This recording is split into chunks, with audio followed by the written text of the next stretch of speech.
Olá, olá, boa noite a todos e bem-vindos a mais um BMC Talks.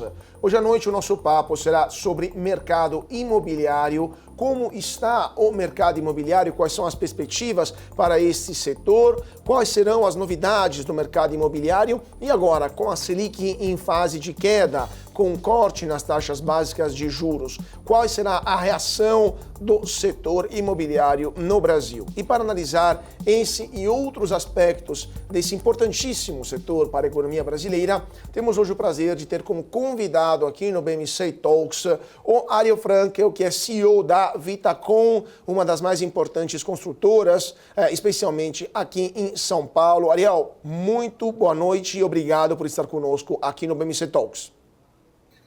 Boa noite, Caio. Um grande prazer estar mais uma vez contigo, com todos os ouvintes. Vai ser um prazer a gente explorar as novidades e o momento do mercado aqui juntos. Ariel, vamos lá, vamos falar um pouquinho então do mercado imobiliário após esse corte dos juros, mais um corte, o sexto corte consecutivo da taxa básica de juros por parte do Copom. O Banco Central então deixou os juros em 10,75% ao ano. Tivemos uma redução importante desde meados do ano passado. Como que o mercado imobiliário está reagindo? O que você está sentindo no mercado após esse corte importante dos juros no Brasil?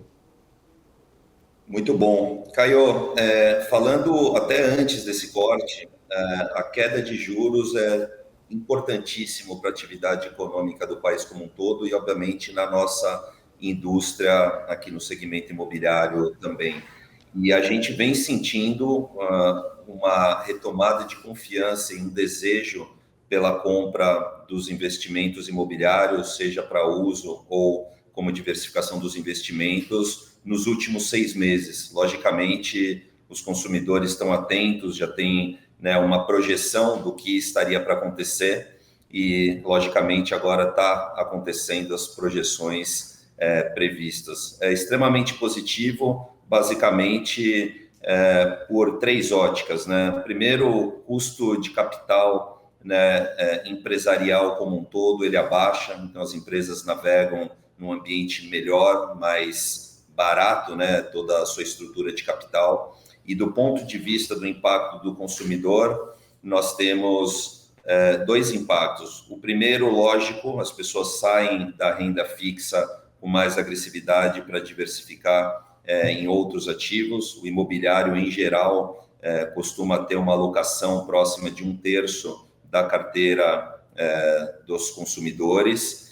E também do ponto de vista de facilidade e até mesmo conseguir um bom financiamento imobiliário para aqueles clientes que optam por essa modalidade ao invés de quitar com recursos próprios. Então, naturalmente, com a queda de juros, as pessoas têm um poder de compra maior e essa perspectiva deve continuar acontecendo à medida que a taxa de juros cai, consequentemente a taxa para o adquirente também.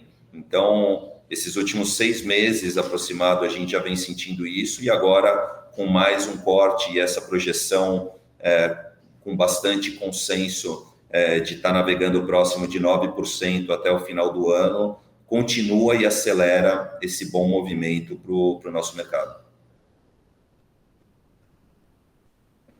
Anos por uma tempestade perfeita, Porque tivemos, durante a pandemia, um problema sério de medo generalizado de fazer qualquer tipo de investimento, inclusive imobiliário. Após isso, um boom do setor, que na verdade veio acompanhado de uma alta expressiva dos custos de insumos, Então, cimento, ferro, etc. Problemas também de mão de obra, especialmente nos grandes centros urbanos, está difícil achar funcionários para as empresas de construção e agora, a partir de 2022 e por um bom período, 2023, juros muito elevados que também dificultaram a vida dos empresários do setor imobiliário. Como é que o setor sai desse momento, desses anos terríveis, se podemos usar esse termo, anos muito complicados, e você acha que as empresas estão mais fortes, estão sólidas? Teremos algum problema com empresas que sofreram nesses anos e vão apresentar algum tipo de dificuldade financeira? Qual que é a sua percepção sobre o setor após esses anos tão turbulentos? Eu acredito que na pandemia a gente teve, obviamente, um grande impacto no início, onde ninguém sabia para onde aquilo ia acontecer. E foi muito curioso que o mercado se comportou extremamente bem nos 8, 10 meses pós-pandemia, começou a ressignificar o momento, inclusive de vida, qual que era a nova rotina entre o mundo híbrido, né, entre home office, trabalho em loco, e depois de alguns meses, então, a gente teve um ótimo mercado pela frente, que mesmo com a subida da taxa de juros em 22 e até aí, né, meados ali de 23, ele continua num ritmo bom. A nossa visão é que o momento mais difícil ele já passou. Hoje a gente tem uma estabilização positiva em relação à inflação, né? O INCC, que é o índice usado pelo mercado, historicamente ele navega próximo de 6, 7%, né? Nesses últimos meses, a projeção ali anual, a gente estima que deve ficar aí próximo dos seus 4, 5%. Então, isso demonstra que você tem uma estabilização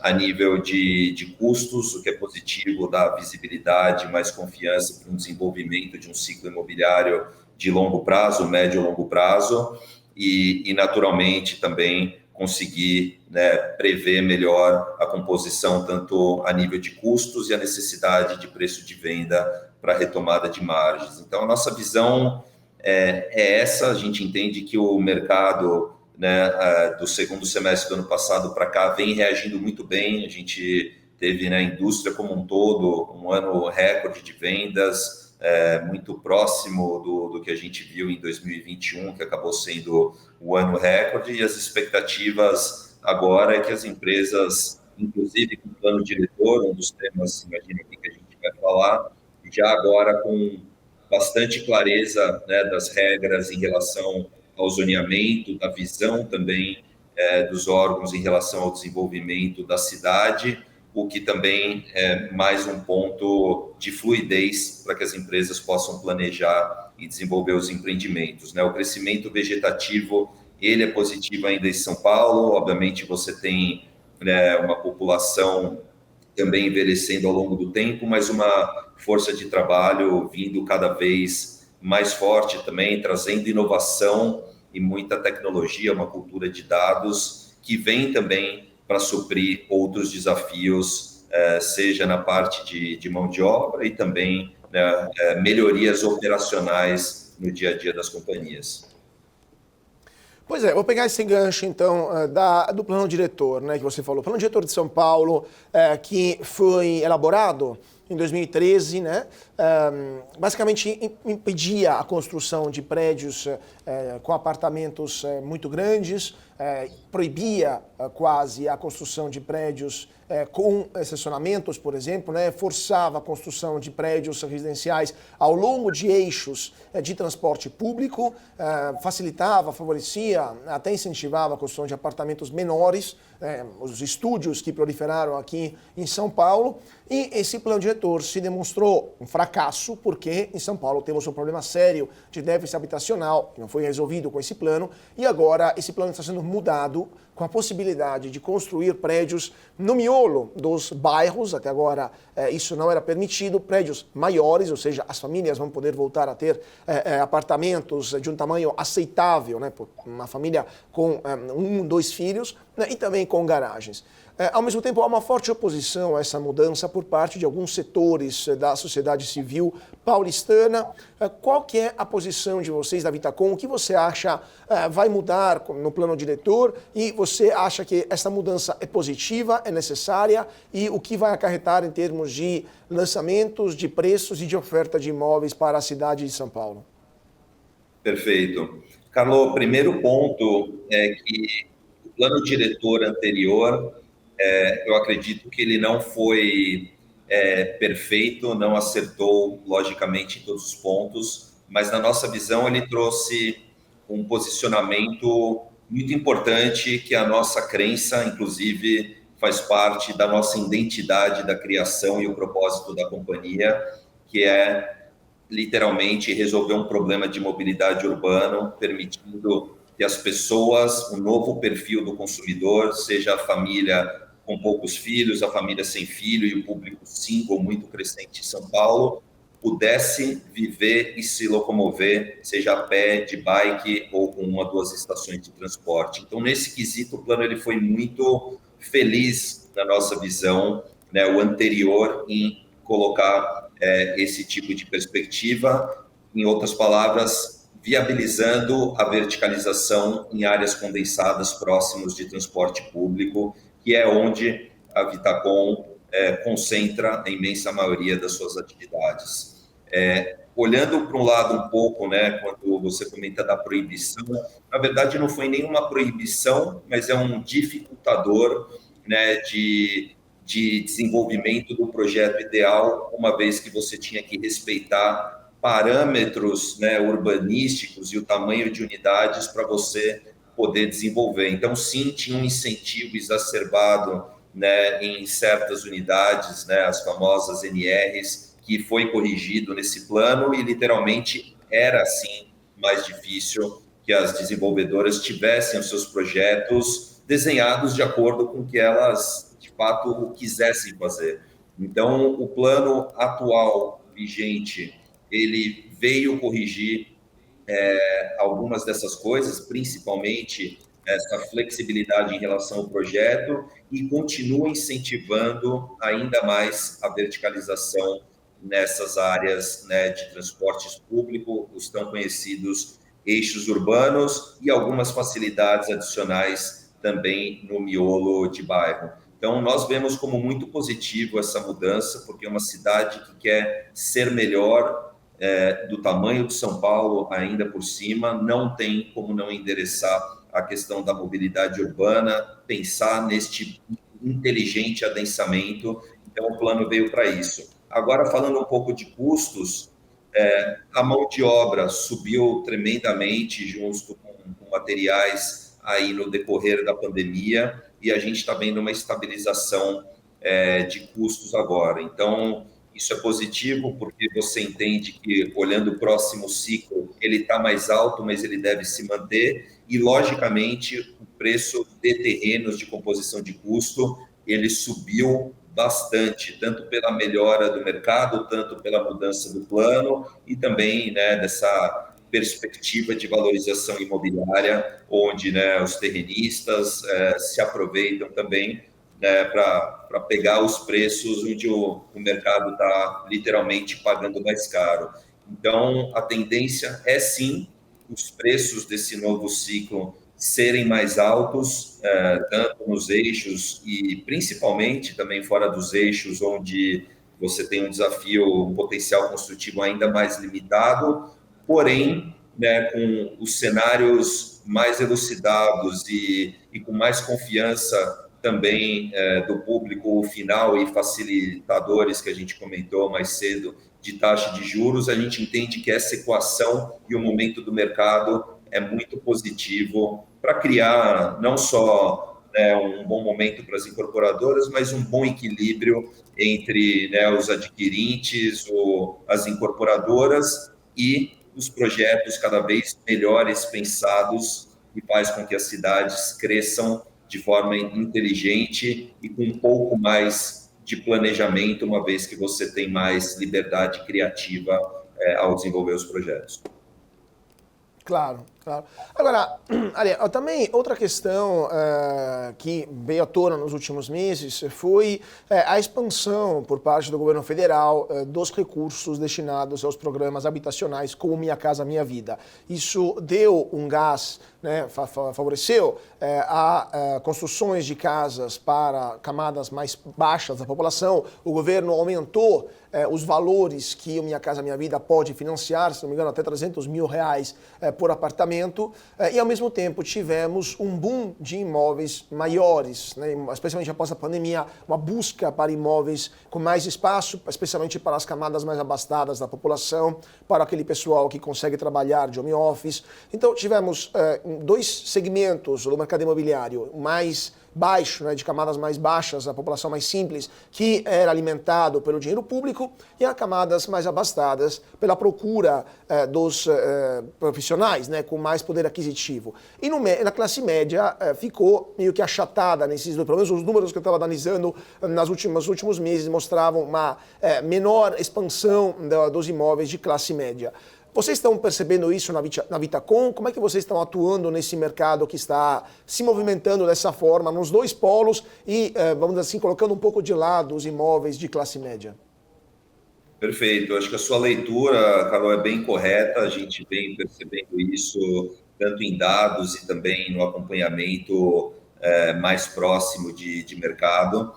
E a nossa visão, logicamente, quando você analisa o país como um todo, né, a classe, né, até esses 350 mil reais que formam aí esses incentivos que foram renovados, estendidos aí do programa Minha Casa Minha Vida, logicamente a imensa parte do mercado é feita desse público. Isso é espetacular, porque promove cada vez mais o acesso, literalmente, à moradia, tendo uma boa moradia para esses novos adquirentes, que é tão importante para o país. A classe média e a altíssima, né, que foi comentada, literalmente a camada menor, e foi sim feito empreendimentos adicionais do alto padrão, que também tinha uma certa escassez e que também se movimentou menos no pré-pandemia e no começo da pandemia e tiveram bons resultados. Aqui dentro da Vitacom, logicamente,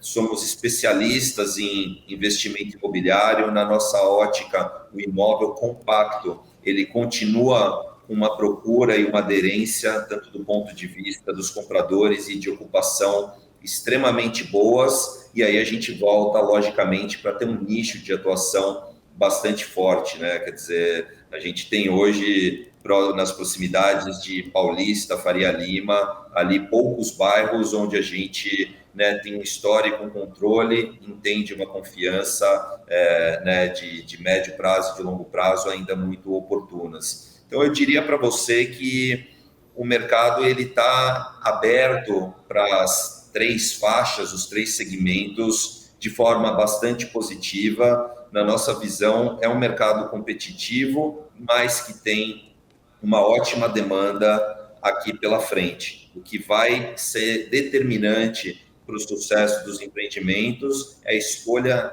ideal, né, e a combinação entre o local, aquela tipologia, os custos inerentes a condomínio, preços de locação para aquele público que estiver olhando, diversificação do investimento e para moradia, o pensamento ideal do empreendimento. No nosso caso, né, investimento muito forte também no que diz respeito a serviços que são utilizados no empreendimento. Então, nosso pensamento é de longuíssimo prazo, muito além do pós-entrega do empreendimento, onde a gente literalmente está ali lado a lado para apoiar, seja na decoração, na revenda, na gestão daquela unidade e também de todo aparato dentro do condomínio, onde você pode literalmente estar alugando, compartilhando carros, bicicletas, lavanderia, cozinhas compartilhadas de primeiro nível por um custo extremamente acessível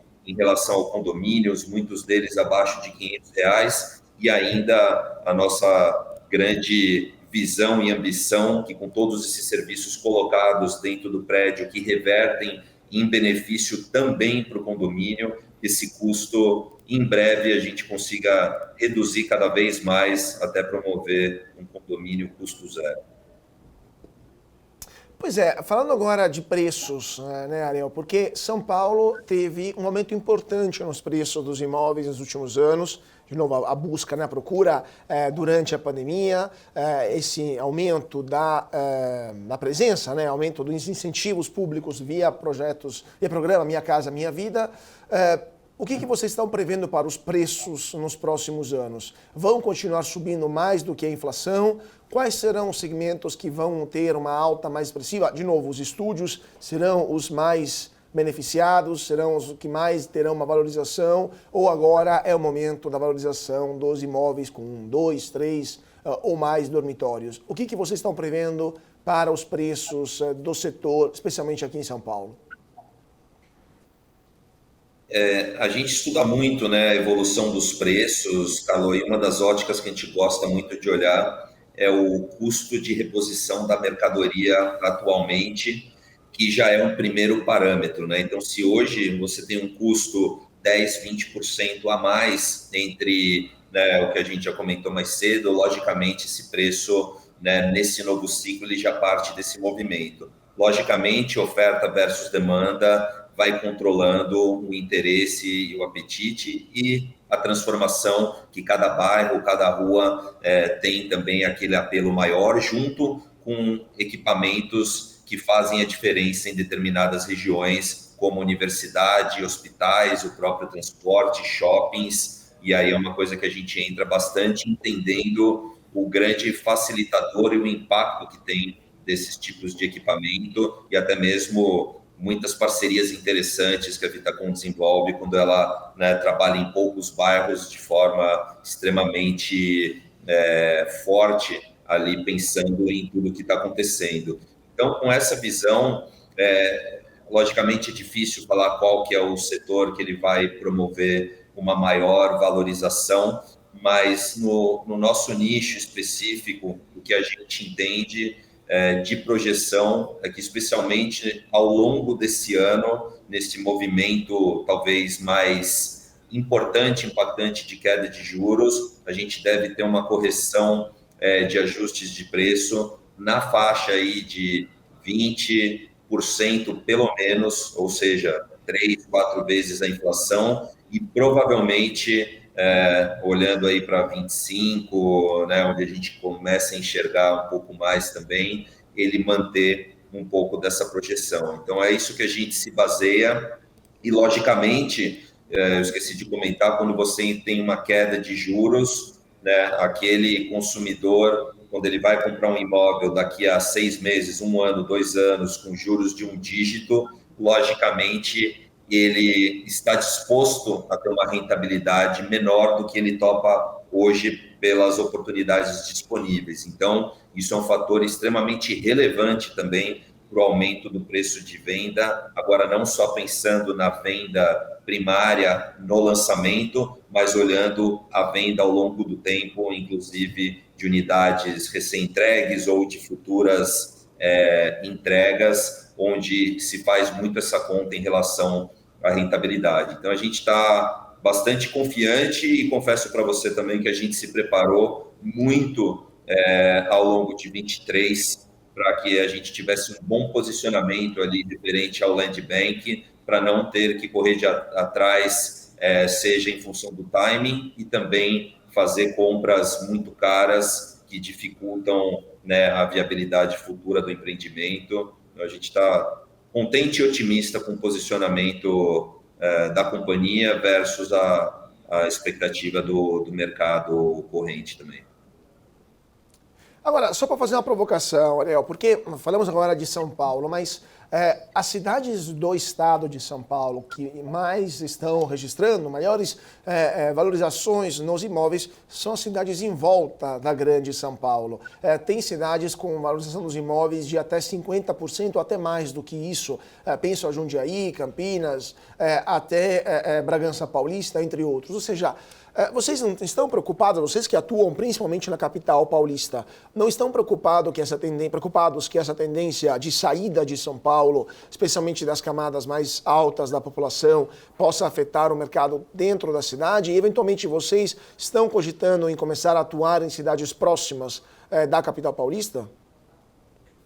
Esse movimento é muito assertivo, Carol, que você comenta de incremento de preços no interior. A gente percebe isso Brasil afora, inclusive com a atuação da House, né, a companhia do grupo, que desenvolve todo esse trabalho, né, de serviço, uma plataforma tecnológica agregando valor e prestando serviços aí Brasil afora e até agora internacionalmente. Inclusive, isso é uma ótica que a gente vê por 2 motivos.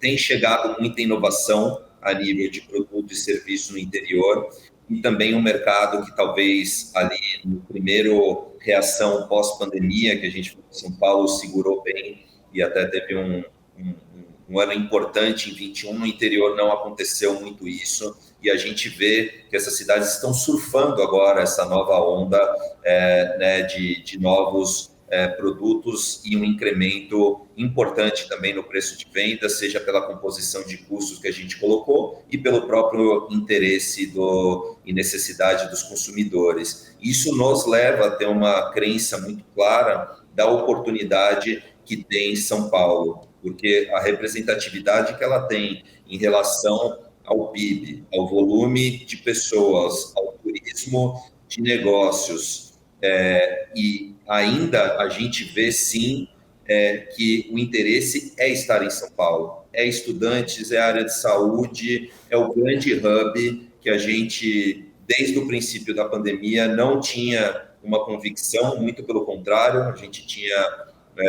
uma visão de que São Paulo não seria, né, deixado, não, eu vou morar fora, e São Paulo vira uma outra situação, e na nossa visão isso apenas se consolidou. Então esse é um dos motivos que a gente vê que São Paulo tende agora a ter esse movimento que não aconteceu como tiveram em outras cidades, que faz um momento oportuno aqui para São Paulo. Falando um pouco da nossa visão fora de São Paulo, a gente tem muitos convites, a gente estuda isso há bastante tempo, ao mesmo tempo com muita cautela, porque a gente sabe do desafio, tanto a nível cultural ou até outros desafios de gestão, vendo que o mercado no passado já trouxe. Mas a gente entende que fazer uma tese, o famoso landmark, tanto em relação ao volume e a uma coisa única fora de São Paulo, seja muito positiva para o momento da companhia. Então, nos últimos 18 meses, a gente colocou bastante estudo e foco nessas oportunidades, e talvez até aqui em primeira mão, compartilhando contigo, a gente tem o primeiro projeto de uma série previstas em parceria com a Allos. A Allos é, né, Allianz Sonai, da fusão com a BR Malls, a maior rede de shopping centers do país, e a gente está em desenvolvimento nesse momento do nosso primeiro projeto em conjunto no Shopping Tamboré, na entrada de Alphaville. Então, estamos extremamente motivados, é um projeto robusto, com 3 torres, aproximadamente aí 50 mil metros quadrados, que a gente deve colocar aí no mercado no início do ano, com uma tese muito interessante no que tange a moradia, serviços, benefícios implícitos entre os moradores e toda a base de serviço do prédio, segurança, um empreendimento literalmente muito completo, onde a gente está muito motivado com esse desenvolvimento fora de São Paulo, aí, né? Literalmente a 30 minutos, mas, digamos, anexo aí no que a gente está acostumado a fazer aqui na capital. Perfeito. Vamos para um rápido intervalo, já voltamos com Ariel Frankel para pegar mais informações, para entender melhor como está o mercado imobiliário hoje em São Paulo e no Brasil. Então, 2 minutinhos e voltamos já já. Não saia daí.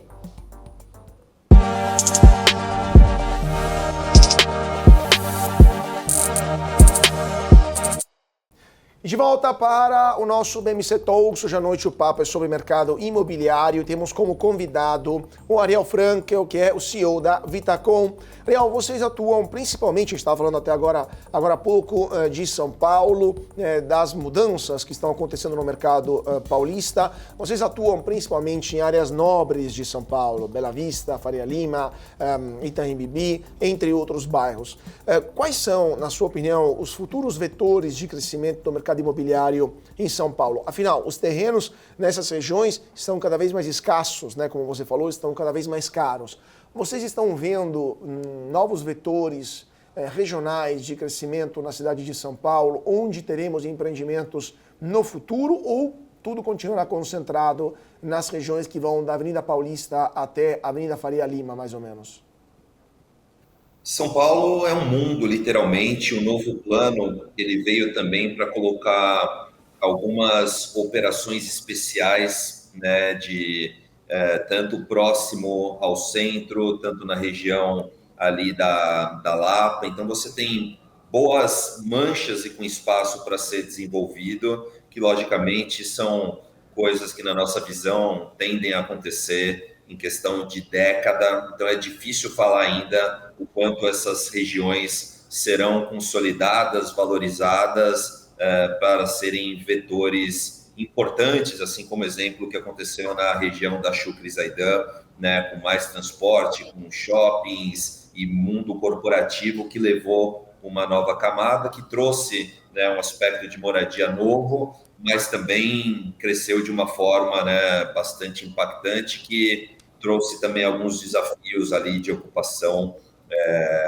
no local. Então, na nossa visão, o plano, né, completando o que a gente vinha falando, ele tem uma maior atratividade, sem sombra de dúvidas, nos eixos urbanos, porque as contas e os prédios, principalmente em áreas, né, menores, não são fáceis você ficar achando imóveis grandes, eles acabam fechando melhor a conta, e na nossa visão, no nosso modelo, encaixa perfeitamente. Você está, né, dentro desse centro financeiro nervoso, que é a Avenida Paulista, Faria Lima, com tanta inovação, e até para os ouvintes aqui, a Avenida Faria Lima, como referência, é uma das únicas e poucas zonas ali onde o mercado corporativo ele voltou com mais força ainda. Você vê hoje aluguéis de acima de R$ 300 o metro quadrado, uma ocupação baixíssima, o que mostra a força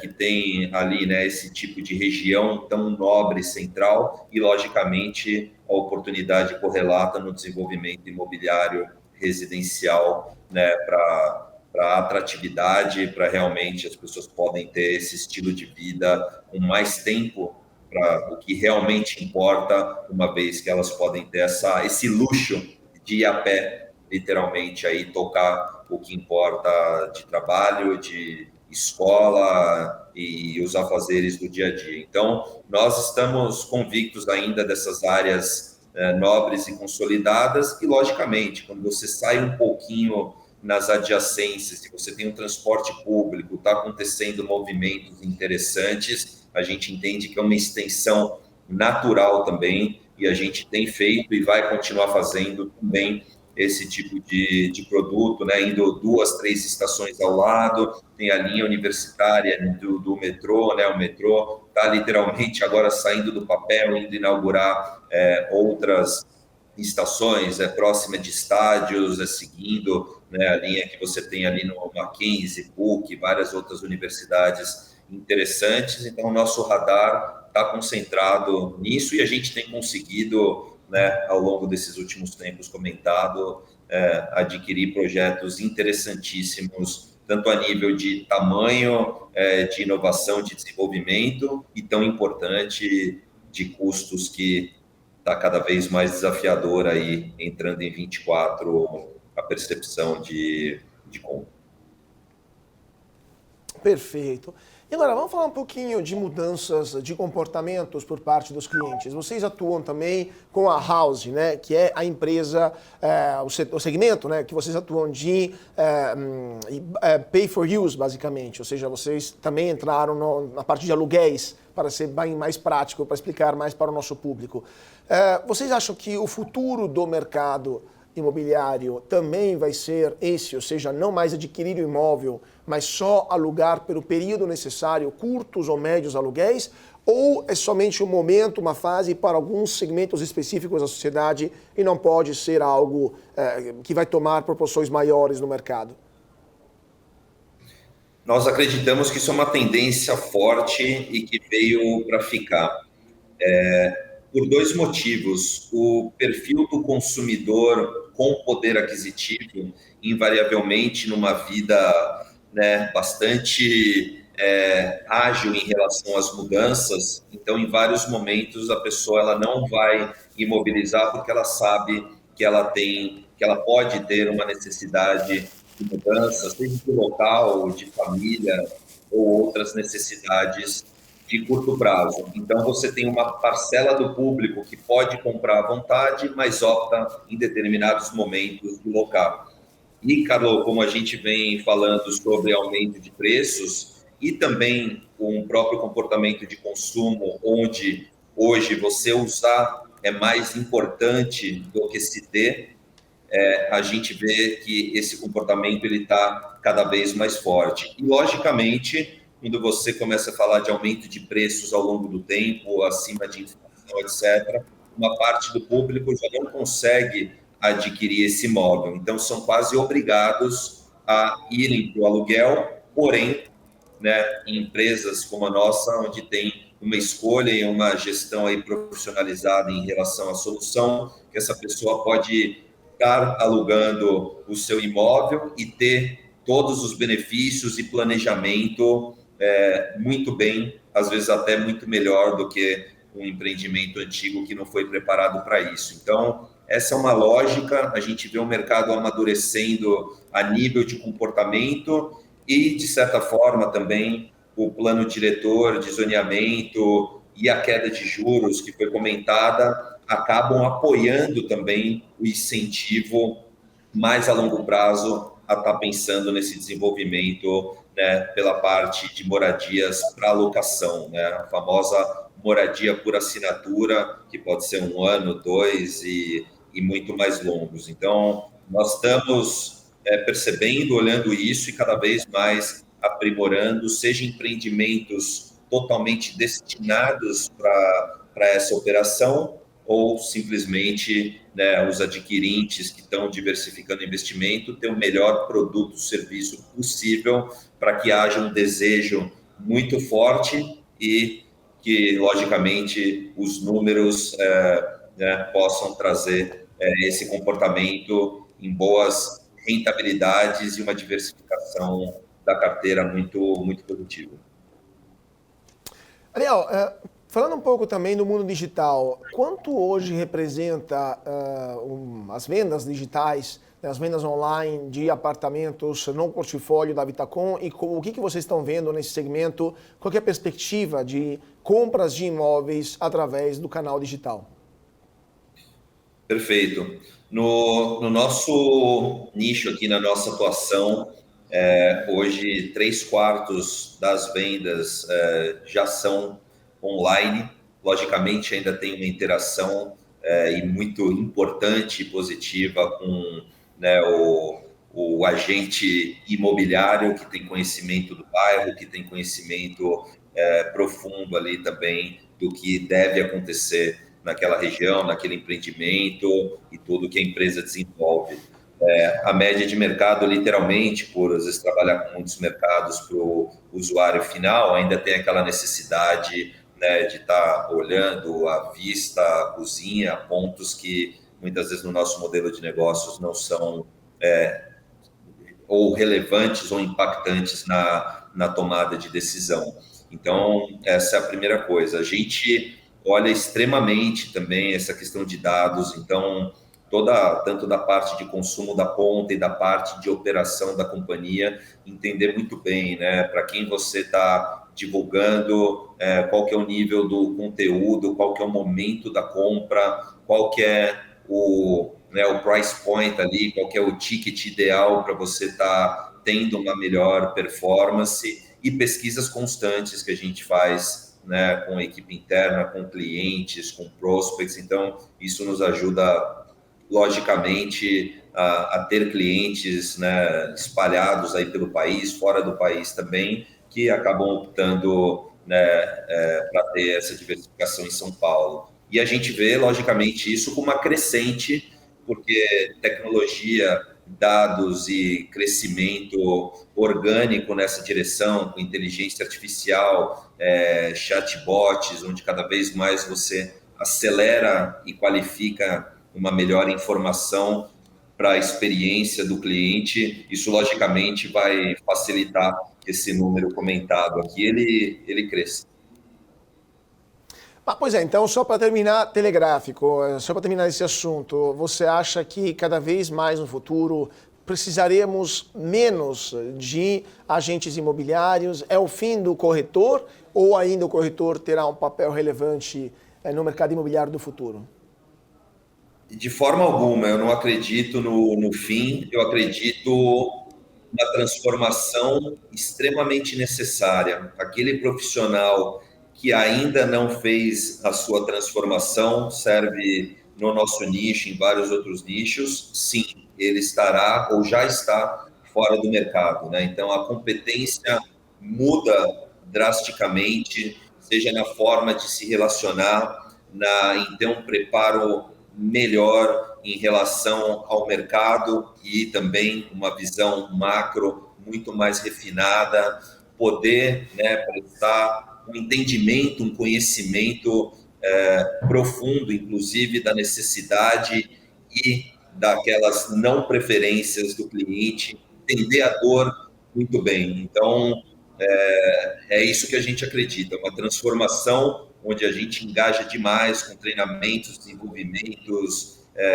e várias outras abordagens aqui no desenvolvimento, treinamento e principalmente a mudança desse mindset, dessa cultura no tempo que a gente está.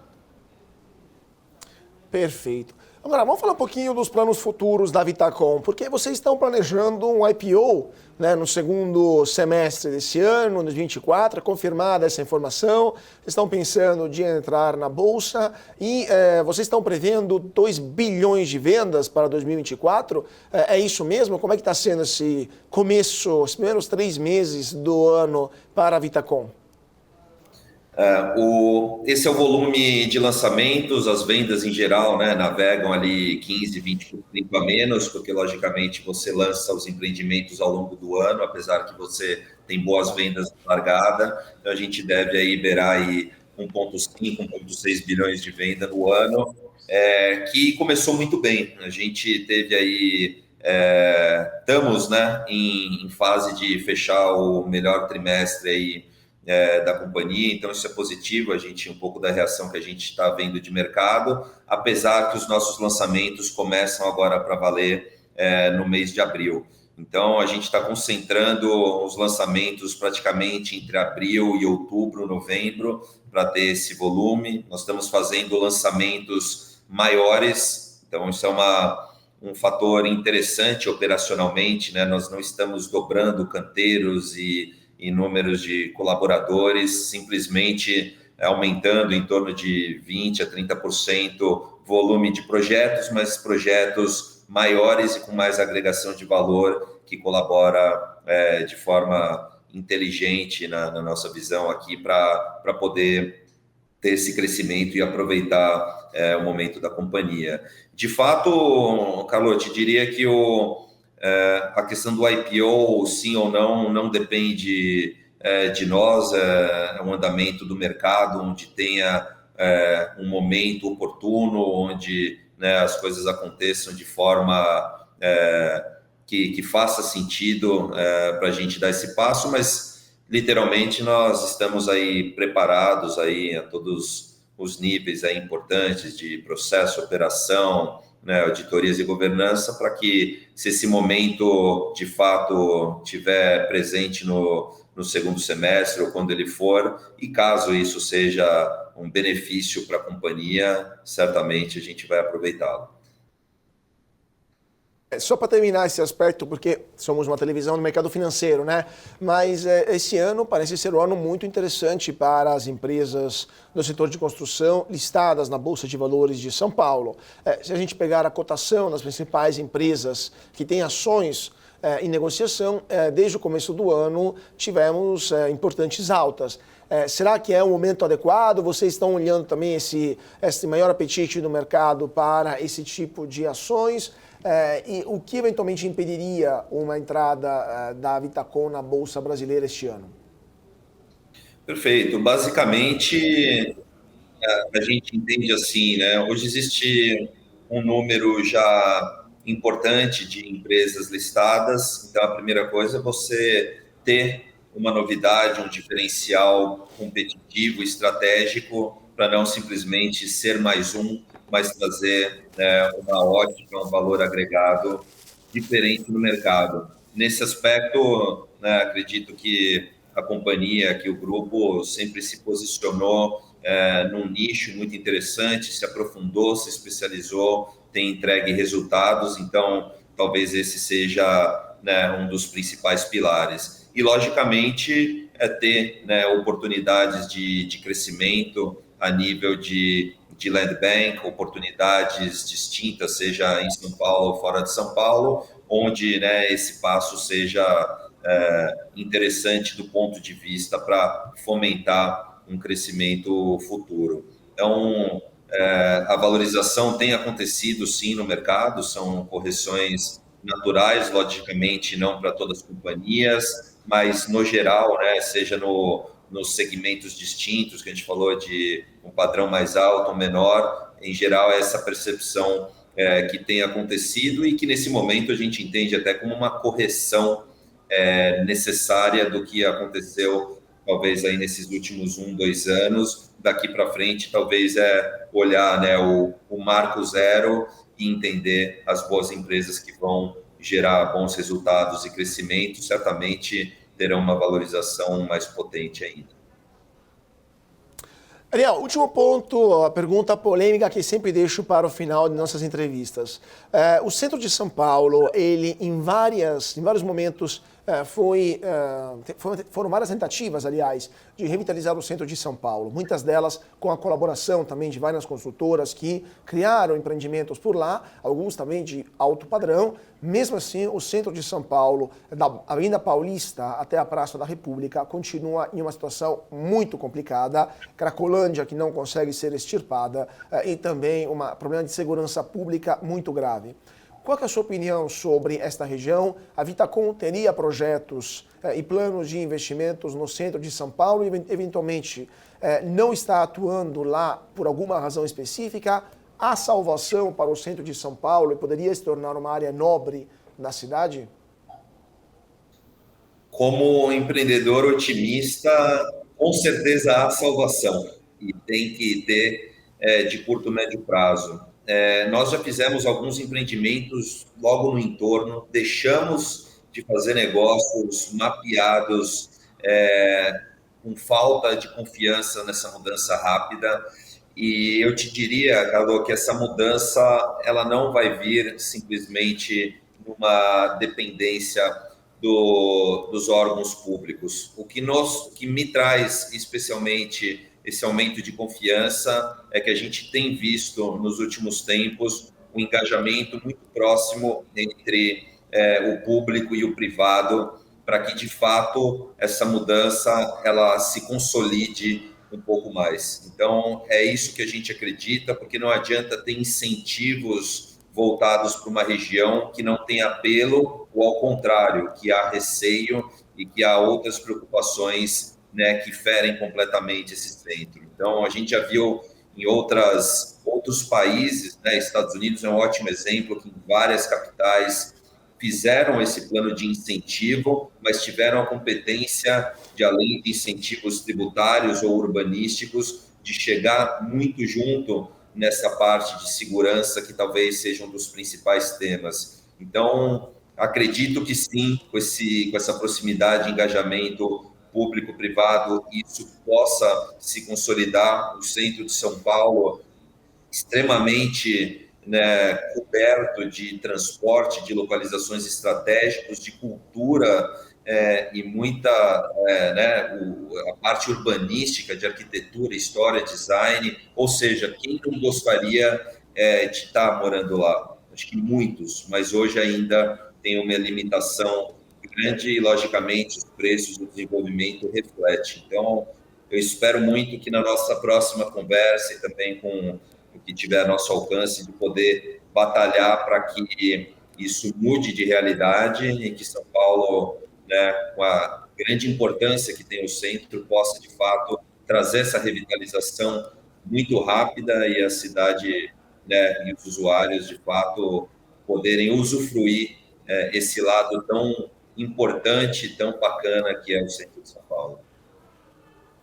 Então, o empresário é otimista, mas o cidadão, Ariel, já é um pouquinho mais cauteloso nesta análise, né? Ariel, falando um pouco de também São Paulo, terminando o nosso assunto, nosso papo sobre São Paulo. Um dos candidatos para a Prefeitura de São Paulo, o candidato Guilherme Boulos, está entre os favorecidos, os mais prováveis futuros prefeitos da cidade, junto com o atual prefeito Ricardo Nunes. Uma das propostas de Boulos é a desapropriação de imóveis no centro de São Paulo, e não apenas no centro, em toda a cidade, imóveis que teriam, segundo ele, uma dívida superior ao seu valor de mercado, uma dívida de IPTU e de outras dívidas com a prefeitura. O que você acha dessa proposta? Você acha que ela seria resolutiva para os problemas da cidade ou é algo inviável que criará problemas para a cidade de São Paulo? Sinceramente, eu não mergulhei no tema, nos detalhes, mas falando um pouco sobre esses imóveis, né, detentores ali pela prefeitura, tem muitos deles que são extremamente subutilizados ou não utilizados. No passado, a gente já teve, né, um pouco de contato, um pouco de estudo com eles, e literalmente, acho que faz parte da estratégia aí, né, de gestão aí pelo poder público, de poder pensar literalmente em extrair o melhor valor, né, daquilo que não está sendo utilizado, seja obviamente vendendo, desmobilizando e preferencialmente destinando esse uso dos recursos para benfeitorias que sejam bem-vindas para a cidade e de preferência também conseguindo quase que destinar, né, esses talvez zoneamentos específicos que estejam desses imóveis, né, para que seja positivo para o desenvolvimento dessas regiões. Então, é um pouco da nossa ótica. Será que dá para salvar os prédios que estão no centro de São Paulo? Muitos estão em estado de má conservação, alguns foram invadidos já.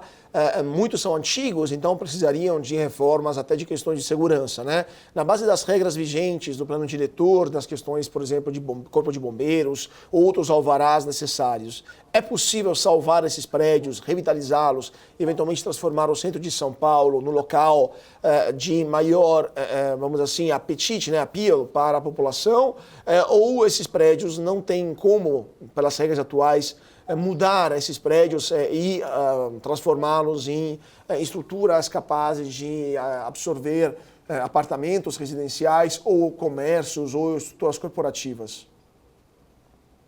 É possível, sim. Nós tivemos, inclusive, um case recente, muito bem sucedido, na reconfiguração de um prédio. Não foi no centro de São Paulo, mas na proximidade da Paulista. E eu te diria que ele é possível, sim. Logicamente, quanto menos preparado ou no estado precário se encontra o prédio, logicamente, o nível de investimento para reposicionar esse ativo, seja para o uso residencial ou não, você vai ter, né, um impacto financeiro maior. Porém, né, estão tendo aí incentivos, né, alguns tributários ligados ao desenvolvimento aí do centro que, de alguma forma, apoiam isso. Então, eu acho que, na teoria, de fato, faz bastante sentido e é possível. Agora, a questão prática, né, de que exista confiança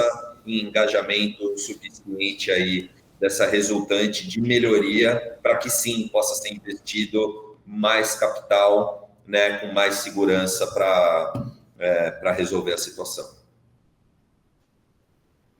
Papo sobre os projetos futuros da Vitacom. Vocês estão desenvolvendo um projeto na Alphaville, aqui em São Paulo, né, junto com o Shopping Tamboré, se não me engano.